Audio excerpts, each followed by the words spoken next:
শ্রেষ্ঠ স্বামী, শ্রেষ্ঠ বাবা, শ্রেষ্ঠ নানা। তিনি হলেন ইমামুল মুরসালিন, খাতামুন নবিয়্যিন। তিনি হলেন শ্রেষ্ঠ যোদ্ধা, শ্রেষ্ঠ সেনাপতি। তেনার আরেকটি গুণ, তিনি হলেন একজন সফল রাষ্ট্রনায়ক। সবাই বলতে হবে ঠিক। আমি আবার রিপিট করব, তিনি হলেন পৃথিবীর সফল একজন রাষ্ট্রনায়ক। আরো জোরে বলেন ঠিক। অনেক মানুষ কথা বলেননি, তার ভিডিও কিয়ামতের দিন আল্লাহ দেখাবি।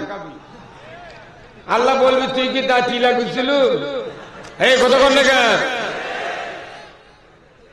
কত চোটের নেতার পক্ষে স্লোগান দিলেন, এই 16 বছর তেল মারলেন। তেলের চোটে এই জয়পুরহাটের আগে এমপি করছে হযরত শেখ হাসিনা। পলাশুকে এখন এখন ওলি আল্লাহ বানায় কত কয়।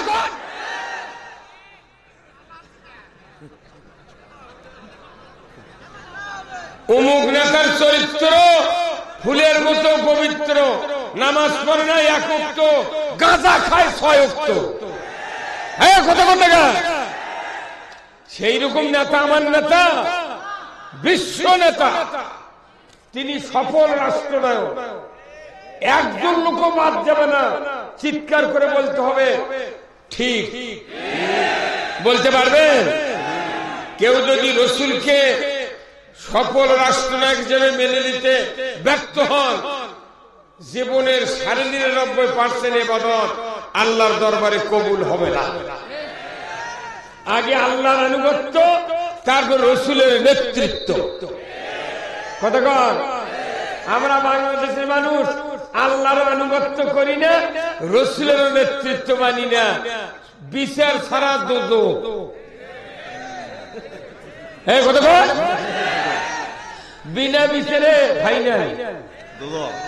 আল্লাহর আনুগত্য করতে হবে আর রসুলের নেতৃত্ব মেনে নিতে হবে। বক্তৃতা একটাই, আপনি কি আল্লাহর আনুগত্য করতে রাজি আছেন?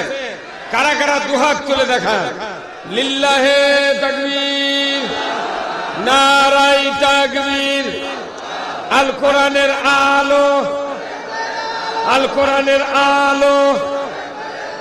কোরআন হাদিস যেখানে, বাংলার মুসলিম, বাংলার মুসলিম, জয়পুরহাটের মুসলিম, পাঁচ বিবির মুসলিম, উদয়পুরের মুসলিম। আমার নেতা তোমার নেতা। লিল্লাহে তাকবীর।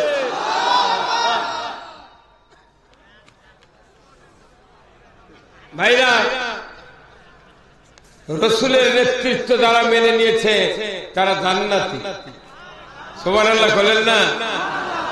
বলুন তো, ফেরাউনের অবস্থা ভালো, দাপটা ছিল, সৈন্য সামন্ত সব ছিল, মারার যোগ্যতা ছিল, পেটার যোগ্যতা ছিল, জেল জুলুমের যোগ্যতা ছিল। কিন্তু বলুন তো, ওর সাথে যারা ছিল তারা বাঁচিয়েছে? তারা কোনটি গেছে?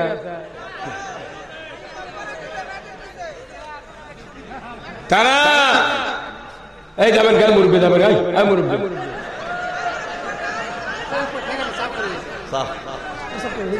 কোন শব্দের হতে সেটা আমি বুঝে পারছি। কথা কি বাঁচিছে? কেউ বাঁচিছে? মুসা আলাইহিস সালামের সাথে যারা 12,000 ছিলেন, তারা দরিয়ার পানিও তাদেরকে গ্রাস করতে পারে না। নমরুদের সাথে যারা ছিল তারা কি বাঁচিছে? ইব্রাহিম আলাইহিস সালামের সাথে যারা ছিলেন তারা জান্নাতি। সুবহানাল্লাহ। আবু জাহেলের সাথে যারা ছিল বদরের যুদ্ধে কুপা খায়। রসুলের সাথে যারা ছিলেন এবং এখন যারা আছেন তারা চিরসুখা জান্নাতে যাবে। দুনিয়াতে কোন স্বৈর শাসকের সাথে যারা ছিল তারা দুনিয়াতেও কল্যাণ পায় নাই, আখিরাতেও মুক্তি পাবে না। আমাদের যে আল্লাহ ইব্রাহিম আলাইহিস সালামের দলের লোক সাহায্য করছেন, মুসা আলাইহিস সালামের দলের লোক সাহায্য করছেন, রসুলের দলের লোক সাহায্য করছেন, সে আল্লাহ কোন এখনো আছে। আল্লাহ আরো বুদ্ধি বাড়িছে। আগে আমরা দেখেছি মানুষজন অসুস্থ হয়ে পিঠে পাঁজরে ঘা হতে মরে না, সেই জন্য বেচারা কথা দোয়া ইউনুস খতম করো, পচে গেছে তারপরে দোয়া দরুদ দিয়ে তারপরে মরেছি। আর এখন কি ওইরকম ঘাও হ্যাঁ মরা আছে? আল্লাহ খালি দেখে ই ফাজলামি করছে, রাত্রি আজরাইল এসে মিটার কাটিয়ে দিয়ে চলে গেছে। মাদানী বেলার বউ আগ্নে ফিরে ঝাড় দিয়ে করকারা চালানি দিয়ে আসে ডাকিচ্ছে, নইমের বাবু টিন মাথা ঢোকাচ্ছে, পাও লড়িচ্ছে। তার মানে আর সে আল্লাহ আজরাইল ক্লাস্টারে ট্রেনিং দেওয়া আছে। মুন্সি মানুষ সাবধান, আল্লাহর আইনের পক্ষে যদি থাকেন কিয়ামতের দিন জান্নাতে যাবেন। তাছাড়া মানুষের আইনের পক্ষে কেউ যদি থাকে ওর বাপও জান্নাত পাবে।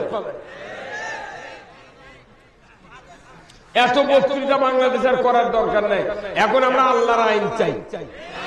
এই কথা বলেন আপনারা, কার আইন চাই? আমরা সবাই ভাই ভাই, আগামী দিনে ইসলাম চাই। এই কথা বলেন, স্লোগান মানেন, আমরা সবাই ভাই ভাই, আগামী দিনে ইসলাম চাই। কি ইসলাম ছাড়া যে কেউ মারা যাবেন, একটা ইবাদত কবুল হবে না। আপনাকে লাখ শুকরিয়া, আমি আজকে আপনাদের এই রাত্রে দিঘি দেখে আমার মাথা ঘুরে গেছে। ওই দিঘি 2-3 বছর কেউ পথ তুললে ওই কোটি কোটি টাকা আমার লাভ করবি। এত বড় মোহাম্মতের গাড়ি তুই মেলামুল দেখুন পড়লেও গেছে। আমি এটা আন্দাজে করছি, বাপরে গাড়ি রে।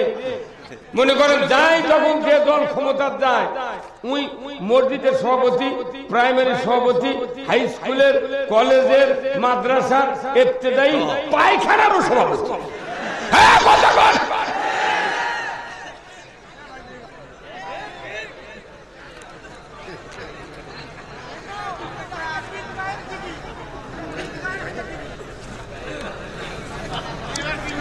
তাহলে আমাদের প্রথম কাজ হলো আল্লাহকে রব বলে মানতে হবে, দ্বিতীয় হলো রসুলকে নেতা হিসেবে মানতে হবে। যেহেতু কবরের প্রশ্ন হবে মান রব্বুকা, তাহলে রবের ডিফিনিশন জানতে হবে। কবরের প্রশ্ন হবে অমান নাবিউকা, তোমার নেতা কে ছিল, তাহলে নেতার আদর্শ কি কি এটা মানতে হবে। ফেরাউনের বক্তৃতা করলে দেখবেন কিছু কিছু লোকের চরিত্রের সাথে ফেরাউনের মিল যায়। উনিকে কয় হুজুর ফেরাউনের ইতিহাস কর, ওটা করলে তার জটিল। ফেরাউনের বক্তৃতা করবো, মেলা মানুষের সাথে ওই আদর্শ মিলে যায়, ওরা আবার খালি উঠুস করে। আবার রসুলের পক্ষে বক্তৃতা করবো, ওরাই আবার কয় এগুলো কলে বিজ্ঞান। তাহলে আমরা কি কমো সেটা কয়া দিচ্ছি।